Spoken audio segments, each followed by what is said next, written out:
ആറ്റൂർ ശ്രീ കാർത്തേനി ഭഗവതി ക്ഷേത്രത്തിൽ ക്ഷേത്ര പുനരുദ്ധാരണ പ്രവർത്തനങ്ങൾ പുരോഗമിക്കുന്നു. പുനരുദ്ധാരണ പ്രവർത്തനങ്ങളിലേക്ക് ഉദാരമായി സംഭാവന ചെയ്തുകൊണ്ട് ഭക്തജനങ്ങളുടെ സഹകരണവും പ്രതീക്ഷിക്കുന്നു.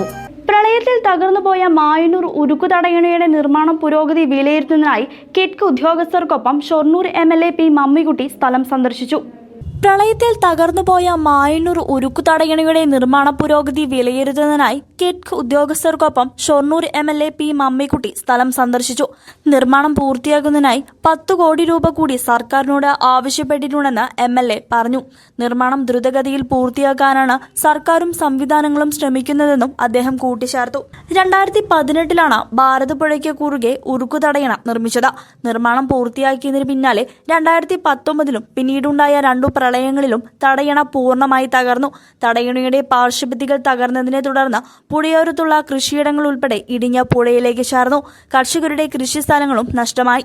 2022 ഈ വിഷയം വാണിയംകുളം ഗ്രാമപഞ്ചായത്ത് P മമ്മിക്കുട്ടി MLAയുടെ ശ്രദ്ധയിൽ കൊണ്ടുവരുന്നത്. MLAയുടെ ഇടപെടലിനെ തുടർന്ന് 12.60 കോടി രൂപ നിർമ്മാണ പ്രവർത്തനങ്ങൾക്കായി റീബിൽഡ് കേരളയിൽ ഉൾപ്പെടുത്തി സംസ്ഥാന സർക്കാർ അനുവദിച്ചു. ഈ തുകയുടെ നിർമ്മാണ പ്രവർത്തനങ്ങളാണ് അവസാന ഘട്ടത്തിൽ എത്തി നിൽക്കുന്നത്. ഈ തുക പൂർണ്ണമായും വിനിയോഗിച്ചാലും തടയണയുടെ പൂർത്തീകരണം സാധ്യമാക്കാത്ത ഘട്ടത്തിലാണ് 10 കോടി രൂപ കൂടി ആവശ്യപ്പെട്ടുകൊണ്ട് MLA വീണ്ടും സർക്കാരിനെ സമീപിച്ചത്. സംസ്ഥാന സർക്കാരിന്റെ ഇറിഗേഷൻ വകുപ്പിന് കീഴിലുള്ള നിർമ്മാണ ഏജൻസി കിറ്റ്കാണ് നിർമ്മാണ പ്രവർത്തനങ്ങൾ നടത്തുന്നത്. കോഴിക്കോട് NIT ആണ് തടയണയുടെ സാങ്കേതിക പഠനം നടത്തിയത്. നിലവിൽ ഭാരതപ്പുഴയ്ക്ക് കുറുകെ തടയണയുടെ നിർമ്മാണം അവസാന ഘട്ടത്തിൽ എത്തി നിൽക്കുകയാണെങ്കിലും പാർശ്വഭിത്തികളുടെ നിർമ്മാണം പൂർത്തിയായിട്ടില്ല. 150 മീറ്റർ പുഴയിലും 50 മീറ്ററോളം ദൂരം മുകൾ ഭാഗത്തും പാർശ്വഭിത്തികൾ നിർമ്മിക്കാനുണ്ട്. പാർശ്വഭിത്തികളുടെ നിർമ്മാണം പൂർണ്ണമായും കഴിഞ്ഞാലേ പ്രളയത്തിൽ കുത്തിയൊലിച്ചു പോകുന്ന കൃഷിയിടമായിരുന്ന സ്ഥലം മണ്ണിട്ട് ഉയർത്താൻ കഴിയൂ. നിർമ്മാണ പ്രവർത്തികൾ ഷൊർണൂർ MLA P മമ്മിക്കുട്ടി, ഗ്രാമപഞ്ചായത്ത് പ്രസിഡന്റ് K ഗംഗാധരൻ, പഞ്ചായത്ത് അംഗം സുജിത് P രാജ് എന്നിവരുടെ നേതൃത്വത്തിലുള്ള സംഘം സന്ദർശിച്ചു. കിറ്റ്ക് deputy general manager CA Jamaluddin, project coordinator ലക്കം മുനാരി, പ്രൊജക്ട് എഞ്ചിനീയർ ഇറഹീസ് തുടങ്ങിയ ഉദ്യോഗസ്ഥരും രാഷ്ട്രീയ പാർട്ടി പ്രതിനിധികളും നാട്ടുകാരും ഒപ്പമുണ്ടായിരുന്നു. കിഴക്കോട്ടും അതുപോലെ തന്നെ പടിഞ്ഞാട്ടും അത് ദീർഘിപ്പിക്കണം. അതുപോലെ തന്നെ മറ്റ് സംരക്ഷണ പ്രവർത്തനം ശരിയാക്കണം. ഈ 2 ഭാഗം എട്ടിട്ടിട്ട് ഉള്ളിൽ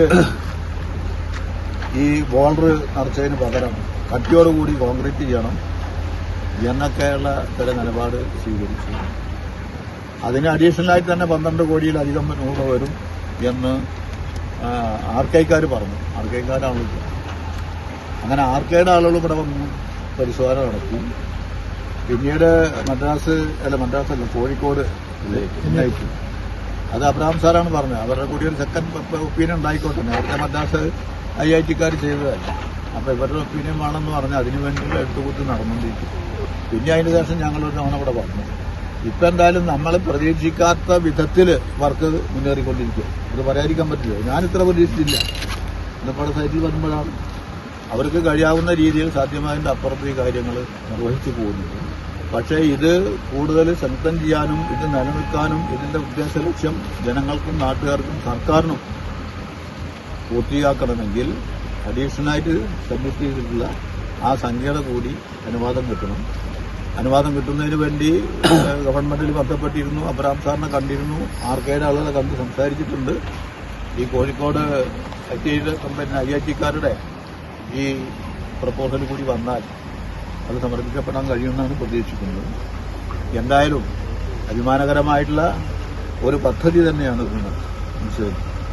ആ പദ്ധതിയുടെ യഥാർത്ഥ ലക്ഷ്യം പൂർത്തിയാക്കണമെങ്കിൽ ഈ പദ്ധതി സംരക്ഷിച്ച് നിർത്തണമെങ്കിൽ പരിസര പ്രദേശത്തെ കൃഷിക്കാരുടെ ഭൂമി ഇനി പുഴ അന്യാധീനപ്പെട്ടു പോകാതിരിക്കാനും അതുപോലെ തന്നെ മദ്രാസ് മംഗലാപുരം പ്രധാനപ്പെട്ട റെയിൽവേ ഗതാഗതത്തിന്റെ തടസ്സം വരാതിരിക്കാനുമൊക്കെ ഈ പണി അതിന്റെ വിഭാവനം ചെയ്ത വിധത്തിൽ അത് നിർവഹിക്കാനാകണം. ഇപ്പം നടന്നേരത്തോളമുള്ള പ്രവർത്തനം വളരെ ഭംഗിയായും അതുപോലെ തന്നെ ശക്തിയോടും കൂടി ഫലപ്രദമായി അദ്ദേഹം നിർവഹിച്ചിട്ടുണ്ട് എന്ന് ഈ അവസരത്തിൽ ബോധ്യപ്പെട്ടതായി അറിയുകയാണ്. News desk CCV.